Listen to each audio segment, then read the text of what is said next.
بسم اللہ الرحمن الرحیم. السلام علیکم ناظرین. ابتدا کرتے ہیں اپنے پروگرام کی اللہ تعالیٰ کے بابرکت نام سے کہ جو غفور الرحیم ہے، اور درود و ذات اقدس پہ کہ جو وجہ تخلیق کائنات ہے. میں ہوں آپ کی میزبان سہرش منور بخاری، آپ کے اپنے programme P T V national Peshawar کی لائیو ٹرانسمیشن کے ساتھ آپ کی خدمت میں حاضر ہوں. پیر کا خوبصورت دن جیسے ہی ہفتہ شروع ہوتا ہے تو یہ پہلا دن جو ہے یہ اپنی آب و تاب کے ساتھ سامنے آتا ہے، اور یقیناً اسی دن لوگ تھوڑا اوور برڈن بھی فیل کرتے ہیں. کیوں جی؟ کیونکہ ویکینڈ گزارا ہوتا ہے تو پھر ویکینڈ کے فوراً بعد جو ہے نا جابس پہ یا اسکولس جانا تھوڑا مشکل لگتا ہے. لیکن اس خوبصورت دن میں ہماری یہی کوشش ہوتی ہے کہ ہم آپ سے بات کریں صحت کے حوالے سے، کچھ ایسی چیزیں آپ کے سامنے لے کے آئیں جس سے آپ تھوڑا ریلیف محسوس کریں. اسٹوڈیو میں ہمارے ساتھ ڈاکٹر صاحب موجود ہیں. یقیناً ہر منڈے کو آتے ہیں، تعارف کے محتاج نہیں ہیں. اب تو آپ ان کو اس طرح ہی جانتے ہیں جیسے اپنے فیملی ممبرس کی طرح. پھر بھی ہم ویلکم کہتے ہیں ڈاکٹر صاحب کو. ڈاکٹر محمد ارشد اوان صاحب سینئر ہومیوپیتھک ڈاکٹر ہیں. السلام علیکم ڈاکٹر صاحب. وعلیکم السلام. کیسے ہیں آپ ڈاکٹر صاحب؟ ٹھیک ٹھاک ہیں؟ اللہ کا بڑا احسان ہے، کرم اللہ کا. آپ خیریت سے ہیں؟ صحت اچھی ہے؟ شکر الحمدللہ. ڈاکٹر صاحب اکثر خواتین کو یہ شکایت رہتا ہے کہ یہ کلائی کا درد یا ریسٹ پین جو ہے یہ بہت زیادہ ہوتا ہے. کبھی کام کرنا پڑ جائے یا تھوڑا زیادہ کام ہو جائے یا کوئی برڈن والی چیز اٹھاؤ تو یہ کلائی جو ہے وہ ڈس بیلنس ہو جاتی ہے، اور پھر کئی دن تک یہ صحیح نہیں ہوتی، اور بندہ اس تکلیف کو برداشت بھی نہیں کر پاتا، اور ڈیلی روٹین کے کام بھی کرنے ہوتے ہیں تو وہ سکون اور آرام بھی نہیں ہو سکتا. تو آپ بتائیے گا کہ یہ کلائی کا درد، اس کی کیا وجوہات ہے، کیوں یہ ہوتا ہے؟ بڑا اچھا کوشچن کیا آپ نے، اور یہ زیادہ تر عورتوں میں ہی ہوتا ہے. جی. عورتوں میں اس لیے ہوتا ہے کہ یہ جو کلائی جو ہے جی جب وہ گھر میں کوئی کام کرتی ہیں، سلائی کرتی ہیں، چمچہ مارتی ہیں یا کوئی بھی چیز ایسی کرتی ہیں، صحیح، تو اس کے بعد ان کی جو کلائی جو ہے اس کے اندر ایک میڈین نرو ہوتی ہے. صحیح. اس نرو کے اوپر پریشر پڑتا ہے جس کی وجہ سے ہاتھ کی انگلیاں سن ہو جاتی ہیں، اور اس کو کہتے ہیں کارپل ٹینل سنڈروم. صحیح. کارپل سے مطلب ہوتا ہے کلائی، ٹینل سے مطلب ہوتا ہے جہاں اس کلائی کے اندر سے ایک سرنگ گزر رہی ہوتی ہے جس میں سے یہ میڈین نرو گزر رہی ہوتی ہے. اور یہ ہاتھوں کی، یہ تھم ہو گیا، یہ شہادت والی انگلی ہو گئی، یہ مڈل فنگر ہو گئی، اور یہ رنگ فنگر ہو گئی. ان 4 انگلیوں کے اوپر اس کا گہرا اثر پڑتا ہے، جس کی وجہ سے گھر میں عورتیں یا مرد ایسے حضرات جو کمپیوٹر کے اوپر بیٹھ کر ان کا لیپ ٹاپ کا لیول برابر نہیں ہوتا ہے، ٹائپنگ کرتے ہیں، تو ان کو بھی یہ مسئلہ ہوتا ہے. اور اس کے علاوہ جو ڈرائیور حضرات ہوتے ہیں، گاڑی چلاتے ہیں، تو ان کو بھی کلائی کا استعمال زیادہ کرنا پڑتا ہے، تو وہ بھی بیلنس جب ان کا صحیح برابر نہیں ہوتا ہے تو اس کی وجہ سے ان کی کلائی میں بھی یہ مسئلہ ہی ہوتا ہے. اور یہ میڈین نرو جو ہے یہ ڈیمیج ہو جاتی ہے، جس کی وجہ سے عورتوں کو کیا، مردوں کو کیا، اور بالخصوص عورتوں کو یہ زیادہ مسئلہ ہوتا ہے. سارا دن ہمارے پاس کلینک میں اس کی مریضہ آتی ہیں اور وہ اس تکلیف کے ساتھ آتی ہیں. اچھا، آپ کے کہنے کا مطلب ہے کہ خواتین میں یہ علامات زیادہ پائی جاتی ہیں اور خواتین اس مرض میں زیادہ مبتلا ہیں بنسبت اسی طرح ہی ہے. ایسی خواتین جو زیادہ تر دیکھنے کو ملتی ہیں ان کی ایج 30 سال سے لے کر 60 سال کے درمیان ہوتی ہے. ایسی عورتیں جو ہماری کلینک میں آتی ہیں یا جو ریسرچ ہے اس میں بھی زیادہ تر یہی عورتیں دیکھنے کو ملتی ہیں، اور ان کو یہ ہاتھ کے اندر پرابلم، کلائی کے اندر پرابلم، اس کے اندر زور نہ ہونا، اور اس کے اندر درد، سن پن پیدا ہونا، یہ ساری اس کی مسائل ہوتے ہیں. اچھا، علامات ہیں. یعنی کہ جب آپ پین فیل کریں یا نمنس فیل کریں، 3-4 انگلیاں آپ کی کنٹینیوسلی پین کو برداشت کری ہوتی ہیں، تو یہ کلائی کا جو یہ کامن مسئلہ ہے اس کے حوالے سے آپ بات کریں. اور اس کی وجوہات بھی آپ نے بتا دی کہ جو لوگ بہت زیادہ کام کرتے ہیں یا جن کا ریسٹ کا استعمال بہت زیادہ ہے ان کو یہ مسائل ہوتے ہیں. اچھا، اب یہ بتائیے کہ ڈاکٹر صاحب کہ ہم ہومیوپیتھک کے علاج کی طرف جائیں گے، لیکن اس سے پہلے ہم یہ پتہ کرنا چاہیں گے، اکثر ایسا بھی ہوتا ہے کہ ڈسلوکیٹ ہو جاتا ہے کچھ ٹائم کے لیے، 2-3 دن بعد ٹھیک بھی ہو جاتا ہے. اکثر لوگ کورس چڑھا دیتے ہیں یا کچھ مساج وغیرہ کر لیں یا کچھ، تو اس سے ان کو ریلیف بھی مل جاتا ہے. کئی لوگ ایسے ہوتے ہیں کہ جو لانگ ٹرم تک اس تکلیف کو برداشت کر رہے تھے. دونوں میں تھوڑا آپ کمپیریزن کر کے بتائیے گا، اور دوسرا یہ بھی بتائیے گا کہ دونوں کا علاج سیم ہوگا یا الگ الگ ہوگا. بہت اچھا آپ نے نقطہ اٹھایا. ابھی دیکھیں کارپل ٹینل سنڈروم، جی، ہاتھ کی کلائی کی، اس کو ہم کیٹیگریز میں تقسیم کرتے ہیں. صحیح ہے. جب پہلے اسٹارٹ میں کسی کو تکلیف ہوتا ہے تو کیا ہوتا ہے کہ یہ ہاتھ کی انگلیاں جو ہیں سوائے یہ چھوٹی انگلی کے باقی تمام، اور یہ انگلی بھی جو رنگ فنگر ہے یہ بھی آدھی انگلی میں یہ مسئلہ ہوتا ہے. صحیح، ٹھیک ہے. اور یہ باقی 3 انگلیوں میں اور اس آدھی انگلی میں یہ مسئلہ ہوتا ہے. کیا ہوتا ہے؟ یہ سن ہو جاتی ہیں. صحیح ہے. سن کیوں ہوتی ہیں؟ کہ جو میڈین نرو ہوتی ہے جی، اس کے اوپر کسی نہ کسی قسم کا کوئی پریشر پڑتا ہے ابتدائی جب ہوتا ہے، تو یہ سن پن ہونے کے ساتھ ساتھ جس طرح کے مسائل ان کو ہوتے ہیں، ان کے رات کو خاص کر تکلیفیں بڑھتی ہیں. صحیح ہے. جب وہ رات کو سوتی ہیں تو سو نہیں سکتی ہیں کیونکہ ان کے ہاتھ سن ہو جاتے ہیں. پھر دوسری کیٹیگری میں ایسی عورتیں آتی ہیں یا مرد آتے ہیں وہ آ کر یہ کہتے ہیں، یا خاص کر عورتیں یہ کہتی ہیں کہ ہماری کلائی میں اتنا زور نہیں ہے کہ ہم جب کچن سے برتن اٹھاتی ہیں وہ ہمارے ہاتھوں سے گر جاتے ہیں. ٹھیک. کیوں؟ کہ یہ بیماری تھوڑی سی زیادہ ہو گئی ہے، صحیح. درمیانے درجے میں آ گئی ہے. پھر ایک اس کی سویئر کنڈیشن آتی ہے. صحیح.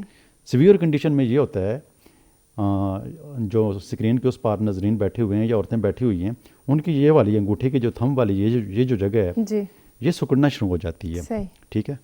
اب اس کی اتنی سویئر کنڈیشن ہوتی ہے کہ جب بھی سیکنڈ درجے میں بھی جب وہ کسی ایلوپیتھک ڈاکٹر کے پاس جاتے ہیں، جی اس کا ٹیسٹ کرتے ہیں، ایکس رے وغیرہ کرتے ہیں، اس کو چیک کرتے ہیں، تو جب اس کی کنڈیشن کو دیکھتے ہیں تو اس کا واحد ایک ہی حل بتاتے ہیں، صحیح. سرجری. اچھا. کہ سرجری کے بغیر یہ چیز ٹھیک نہیں ہو سکتی. اور بے شمار عورتوں نے سرجری کروائی بھی ہے. یہ ایک ہاتھ میں بھی ہوتا ہے اور دونوں ہاتھوں میں بھی ہوتا ہے. صحیح. دونوں ہاتھوں میں بھی اور ایک ہاتھ میں بھی ہوتا ہے. لیکن اتنا سویت جب تیسری کیٹیگری میں جب جو عورتیں چلی جاتی ہیں یا مرد چلے جاتے ہیں تو ان کو اتنی تکلیف ہوتی ہے کہ ان کے ہاتھ بالکل کام ہی نہیں کرتے ہیں، کوئی چیز اس کے ساتھ اٹھا نہیں سکتے ہیں بالکل. اور مسلسل ان کے جو ہاتھ کی انگلیاں، پورا ہاتھ اور یہ سائڈ جتنا بھی ہے یہ سن ہو جاتا ہے کمپلیٹلی، اور یہ 24 گھنٹے سن رہتا ہے. تو پھر اس کی وجہ سے کیا ہوتا ہے، وہ بیچاری درد میں، تکلیف میں، مشکلات میں ہوتی ہیں. تو وہ کہتی ہیں بس اس کا کچھ بھی ہو جائے، وہ جا کر فوری جاتی ہیں ڈاکٹر کے پاس، کہتے ہیں بس اس کی سرجری کروا دیں. تو بے شمار عورتوں نے، بے شمار مردوں نے اس نرو کی سرجری کروائی ہے. اس کے بعد کچھ نہ کچھ حالات بہتر ہوتے ہیں، لیکن اس کے باوجود بھی اس کے اندر بہت سارے ایسے مسائل ہوتے ہیں، انفیکشنز پیدا ہو جاتے ہیں اور پرابلم ہو جاتے ہیں، انجری ہو جاتی ہے. نیچرلی طور پر، پیدائشی طور پر یہ نرو اگر چھوٹی ہو جائے، تنگ ہو، تو اس کی وجہ سے بھی یہ مریض دیکھنے کو ملتے ہیں. اور بے شمار مریض اس کلائی کے درد کی وجہ سے انتہائی پریشان ہیں، جس کو کارپل ٹنل سنڈروم میڈیکل لینگویج میں کہتے ہیں. تو یہ جو اسکرین کے اس پار جو بیٹھے ہوئے ہیں، بہت سارے ایسے مریضوں کی یہ چیز ڈائگنوز ہوئی ہوگی تاکہ ان کو سمجھ آ سکے کہ یہ بیماری ہے کیا. اچھا ڈاکٹر صاحب، جس طرح کہ مجھے تھوڑی بہت جو سمجھ آئی ہے کہ اس سے یہ کہ کوئی نرو جو آپ کی پریس ہو جاتی ہے یا جس پہ پریشر آ جاتا ہے، اس کی وجہ سے آپ کو یہ تکلیف ہوتی ہے. اب یہ بتائیے گا کہ میڈیکیشن کی طرف تو ہم ظاہر سی بات ہے ہومیوپیتھک کی بات کریں، ہم ضرور کریں گے. اس کے حوالے سے یہ بتائیے گا کہ کیور کیا ہو سکتا ہے گھر میں رہتے ہوئے. اکثر لوگ ایکسرسائزز اکثر ڈاکٹرز پرسکرائب کرتے ہیں، یا فزیوتھیراپی، یا اس کے علاوہ کھانے کا، خوراک کا، یا کچھ اس طرح کی وہ ٹکور ٹائپ، یا کچھ گرم رکھنے کا، پٹیاں وغیرہ. تو آپ بتائیے گا کہ گھر میں کس طرح اس کا کیور ہو سکتا ہے. جی بالکل، آپ نے بڑا اچھا کوشچن کیا ہے. ہاں دیکھیں، چونکہ یہ کلائی کے استعمال کی وجہ سے، جی کیونکہ ظاہر ہاتھ تو ہر وقت ہم کام تو کرتے رہیں گے، کارپل ٹنل سنڈروم کا مسئلہ آتا ہے. جی تو پھر اس کی ترتیب بہتر کرنی ہوتی ہے. ترتیب کیا بہتر کرنی ہوتی ہے کہ اگر کوئی ٹائپنگ کرتا ہے، کوئی ایسا مریض ہے جس کو وہ ٹائپنگ کی وجہ سے ہوتا ہے، تو وہ اپنا بیلنس جو ہے اس کو صحیح مینٹین کرے گا، اس کو سیٹل کرے گا. ٹھیک ہو گیا. تو جب وہ اس کا بیلنس بالکل برابر ہوگا اور وہ جب ٹائپنگ کرے گا تو اس کی کلائی کے اوپر زور ہی نہیں پڑے گا، تو وہ درد آٹومیٹیکلی جو ہے وہ ٹھیک ہو جائے گا. اور یہ نرو جو ڈیمیج ہو جاتی ہے، اس کے اوپر جو پریشر پڑتا ہے تو وہ آٹومیٹیکلی بھی ٹھیک ہو جاتا ہے. اسی طریقے سے اگر کوئی ڈرائیور ہے، وہ لانگ ڈرائیونگ کرتا ہے اور ہر وقت جو ہے وہ کلائی کے اوپر زور دے کر یہ کام کرتا ہے، تو وہ اپنی سیٹ کو صحیح ایڈجسٹ کر کے اس کے مطابق اگر وہ ڈرائیونگ کرے گا تو یقینی طور پر وہ بھی ٹھیک ہوگا. اب گھر میں عورتیں جو ہوتی ہیں وہ سلائی کرتی ہیں، سالن بناتی ہیں، اور سارا دن میں کئی دفعہ وہ ان کو چمچہ مارنا پڑتا ہے، روٹی پکانا پڑتی ہے، برتن دھونے پڑتے ہیں.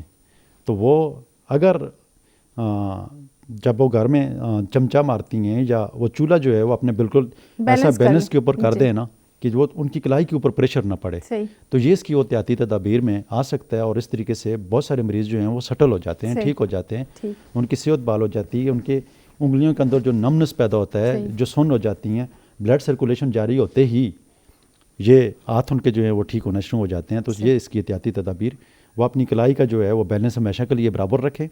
اور جب کلائی کا بیلنس برابر ہوگا تو ان کی 50 سے لے کر 80% جو ہے وہ ریکوری خود ہونا شروع ہو جاتی ہے. ڈاکٹر صاحب، کھانے پینے کا کوئی کیور ہے اس میں کہ نہیں ہے؟ نہیں، اس میں کھانے پینے کی کوئی ایسی ڈائٹ نہیں ہوتی ہے. ہاں بعض مریض ایسے ہمیں ملتے ہیں، عورتیں بھی ملتی ہیں، مرد بھی ملتی ہیں، کہ جو یہ سویل کر لیتی ہے، سویل ہو جاتی ہے. اس میں اس کلائی کے درد کی وجہ سے آرتھرائٹس جیسے امراض کی وجہ سے بھی ہوتا ہے، گاؤٹ کی وجہ سے، یورک ایسڈ کی وجہ سے بھی ہوتا ہے، اور کیلشیم ایکزیلیٹ جو ہوتے ہیں اس میں ڈپازٹ ہوتے ہیں، جمع ہو جاتے ہیں، تو اس کی وجہ سے بھی ہوتا ہے. تو یہ ساری چیزوں کو دیکھ کر پھر اس کی ٹریٹمنٹ بھی کی جاتی ہے.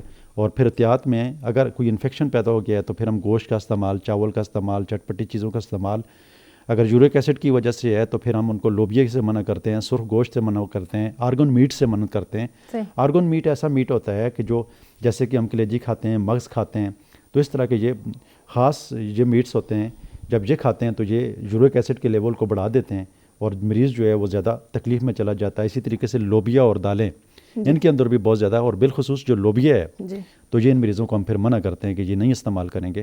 اور ہومیوپیتھی کے اندر جب ہم اس کا علاج خاص کر اس ایک علاج کے بارے میں ذکر کرتا ہوں, یورک ایسڈ کی وجہ سے, جو یورک ایسڈ کی وجہ سے جو دوسری سائڈ کے اوپر ساری زندگی دوائیاں کھاتے ہیں تو یہاں پر یہ ہفتہ, 2 ہفتے, 3 ہفتے, 4 ہفتے, 6 مہینے, 9 مہینے میں کمپلیٹ سیٹل ہو جاتا ہے. وہ پیشنٹ کی کنڈیشن تک ہوتا ہے. اگر کوئی مریض ہے کہ ایسا مریض ہے جو لمبی عرصہ سے اس مرض میں مبتلا ہے اور اس کو یورک ایسڈ کی وجہ سے ہوتا ہے, تو وہ یورک ایسڈ کی احتیاطی تدابیر اور اس کی جو ہومیوپیتھی کی پوٹینسی جس کے اندر کیوریٹیو پاور ہوتی ہے. اکثر لوگ سوچتے ہوں گے کہ یہ ڈاکٹر صاحب جب بھی آ کر بیٹھتے ہیں تو ہمیشہ یہی بات کرتے ہیں کہ ہومیوپیتھک کے اندر اس کا علاج ہے. تو ہومیوپیتھک کے اندر کسی بھی بیماری کا علاج اس لیے ہوتا ہے کہ ہومیوپیتھک کے اندر ڈائلوٹیڈ پوٹینسی ہوتی ہے, اور وہ پوٹینسی جو ہوتی ہے اس کے اندر کیوریٹیو پاور ہے. اور یہ میں نہیں کہتا ہوں, یہ ڈاکٹر انیمن کہتا ہے, یہ ہومیوپیتھک کا فلسفہ کہتا ہے. اور میں اپنی کلینک میں اور ہر اچھے ڈاکٹر جو ہیں اپنی کلینک میں روزانہ کی بنیاد کے اوپر ان مریضوں کو ہومیوپیتھک میڈیسن سے سیوزیاب کر رہے ہوتے ہیں. صحیح ہے ڈاکٹر صاحب, ہم بات ضرور کریں گے آگے, اور ابھی تو ظاہر سی بات ہے کہ ہم نے بات پیور پہ ہی کرنی ہے اور ہم نے یہی بات کرنی ہے کہ ہومیوپیتھک میں اس کا علاج کیا ہے. اس سے پہلے تھوڑا سا لوگ اکثر پوچھتے ہیں, ہمارا پروگرام جب دیکھتے ہیں تو کوئی کسی ایونٹ پہ یا کہیں ملاقات ہو جاتی ہے تو اکثر لوگوں کے کچھ نہ کچھ سوال اور کوئریز ہوتے ہیں اور وہ کہتے ہیں ڈاکٹر صاحب سے پوچھے گا. تو اس حساب سے ایک سوال میں آپ سے پوچھوں گی کہ ڈاکٹر صاحب آپ یہ بتائیے گا کہ اکثر ہومیوپیتھک کی جو میڈیسنز ہیں ان پہ اسپیسیفکیشنز یا یہ نہیں لکھا ہوتا کہ میڈیسن کون کون سے انگریڈینٹ سے بنی ہے. وہ پوچھتے ہیں کہ اس طرح کی جو میڈیسنز ہیں آیا ان کو یوز کرنا چاہیے یا نہیں, جو جن کی اتھینٹسٹی اور چیزیں پراپر مینشن ہو ان کو یوز کرنا چاہیے. صرف یہ کیونکہ کسی نے پوچھا ہے تو اس لیے میں نہیں, آپ نے بڑا اچھا کوشچن کیا ہے. مجھے اکثر کلینک میں بھی آ کر یہ لوگ میرے ساتھ یہ ڈسکس کرتے رہتے ہیں کہ میں تو فلاں ڈاکٹر کے پاس گیا تھا تو اس نے تو دوائی کا نام تک نہیں بتایا ہے. اب یہ بھی ہومیوپیتھک کا ایک فلسفہ ہے. جی, ڈاکٹر انیمن نے یہ کہا کہ آپ جب بھی کسی کو پرسکرپشن لکھ کر دیں یا کوئی دوائی لکھ کر دیں تو آپ مریض کو اس کا نام نہ بتائیں. اچھا, اس کے پیچھے کیا وجہ ہوتی ہے؟ کیونکہ جیسا کہ میں یہ کہتا ہوں کہ ہومیوپیتھی ایک ایسی سائنس ہے کہ جس کے اندر کیوریٹو پاور ہے, ایک پوٹینسی ہے, اس کو ایک لمٹ کے دوران استعمال کرنا ہے اور کم سے کم مقدار میں استعمال کرنا ہے. اس کے پیچھے بیسک وجہ یہی ہوتی ہے کہ جب مریض کو کوئی دوائی ملتی ہے تو وہ ایلوپیتھک کی طرح ان دوائیوں کو بھی کھانا شروع کر دیتے ہیں, جس سے کیا ہوتا ہے کہ اس کی بیماری ٹھیک ہونے کی بجائے وہی جو میڈیسن جو انسان کی باڈی کے اندر کسی بیماری کے اثرات ہوتے ہیں تو وہ زیادہ مقدار میں استعمال کرنے سے اوور ڈوز ہونے سے وہی سمٹم اس کی باڈی میں دوبارہ پیدا ہو جاتے ہیں اور وہ مریض یہ سمجھتا ہے کہ وہ دوبارہ سے بیمار ہو گیا یا اس دوائی نے اس کو خراب کیا یا یہ دوائی اس کے اوپر اثر نہیں کرتی, حالانکہ اس دوائی نے اس کو ٹھیک بھی کیا ہوتا ہے. اور 24 سے 48 گھنٹے کے اندر اگر وہ دوائی بند کر کے دوبارہ سے اس کو سٹارٹ کرے گا تو اس کے اندر جو اس دوائی کی پروونگ ہوئی ہے, اس بیماری کی پروونگ ہوئی ہے, تو 24 سے 48 گھنٹے کے اندر وہ پروونگ جو ہے وہ خود بخود ختم ہو جاتی ہے بغیر کسی دوائی کے, اور اس مریض کے درد ختم ہو جاتے ہیں. اور اکثر ایسا ہوتا ہے کہ ان کو دوائی استعمال کرنے کی ضرورت بھی نہیں پڑتی ہے, وہ وہاں پر سیٹل ہو جاتے ہیں, ٹھیک ہو جاتے ہیں. تو اس وجہ سے یہ تھوڑی بہت سیکریسی رکھی جاتی ہے کہ مریض کو دوائی کا پتہ نہ چلے, اگر وہ اس کو پتہ چلے گا وہ غلط استعمال کرے گا تو مریض جو ہے وہ ٹھیک نہیں ہوگا. تو اس کی بنیادی وجہ یہی ہوتی ہے. معذرت ڈاکٹر صاحب, جلدی سے ذرا یہ بتا دیجیے گا کہ اس کا علاج ہومیوپیتھک کے اس پار جو ڈاکٹرز بیٹھے ہیں, جو لوگ بیٹھے ہیں, جو سیکھنا چاہتے ہیں آپ سے, آپ کا پروگرام دیکھ کے ان کو بتائیے گا کہ کیا پوٹینسیز آپ دیتے ہیں, کس طرح آپ جو ہے اس بیماری کا علاج کرتے ہیں, کیونکہ ٹائم تھوڑا ہے. تو ہاں بالکل, میں شارٹ کٹ بتا دیتا ہوں. اس ایریے میں جو مسائل ہوتے ہیں تو ہمارے پاس 3 ایسی میڈیسن ہیں جس کو ایکٹیا اسپائکاٹا کہتے ہیں. جی. دوسری میڈیسن جو ہے وہ روٹا ہے. جی. اور تیسری میڈیسن جو ہے وہ کولوفائلوم ہے. صحیح. یہ 3 میڈیسن ایسی ہیں جن کو میں اپنے کلینک میں 1 ml میں تینوں کو 1 ml میں پرسکرائب کرتا ہوں. صحیح. اور میرے پاس بے شمار مریض ٹھیک ہوتے ہیں. صحیح. اگر اس کے اندر کہیں انفیکشن پایا جائے تو پھر اس کے لیے اس انفیکشن کو ٹھیک کرنے کے لیے میڈورینیم 200 کی جو پوٹنسی ہے اس کو میں ہر 3-4 دن کے بعد ریپیٹ کرواتا ہوں. اور 20 دن کے بعد جب مریض میرے پاس آتے ہیں تو اس میں 80-90-95% تک جو مریض ہوتے ہیں وہ سیٹل ہوئے ہوتے ہیں, وہ ٹھیک ہوئے ہوتے ہیں, کافی حد تک ان کو بہتری آ جاتی ہے. اور جتنے بھی مریض ہمارے پاس آتے ہیں, اور میری کلینک میں آج تک جتنی بھی پیشنٹ آئی ہیں وہ عورتیں ہیں یا مرد ہیں, ان کو سرجری کی ضرورت نہیں ہوئی ہے اور وہ بالکل ایگزیکٹلی ٹھیک ہوئی ہیں. کیا بات ہے. ٹھیک ہے, بڑی مہربانی, شکریہ ڈاکٹر صاحب آپ آئے, آپ نے بڑی خوبصورت گفتگو کی. یقیناً ہمارے اس پاس جو ویورز بیٹھے ہیں ان کو اس سے فائدہ ہوگا, اور ہم پھر یہی کہیں گے کہ سیلف میڈیکیشن سے پرہیز کریں اور کوشش کریں کہ اگر آپ کو کوئی بھی اس طرح کی علامات ہیں یا بیماری ہے تو آپ ڈاکٹر سے کنسرن کریں. اگر تو آپ اپنے کسی قریبی ڈاکٹر سے کنسرن کرنا چاہیں تو بھی ٹھیک, اگر آپ ڈاکٹر صاحب سے کنسرن کرنا چاہیں تو بھی آپ ان سے کنسرن کر سکتے ہیں. سوشل میڈیا پہ مختلف میڈیمز پہ ان کے نمبرز اور ان کی لوکیشنز جو ہے آپ ٹریس کر سکتے ہیں. اسی پیغام کے ساتھ مجھے سیرش منور بخاری کو اجازت دیجیے, بشرط زندگی پھر ملاقات ہوگی, تب تک اللہ نگہبان.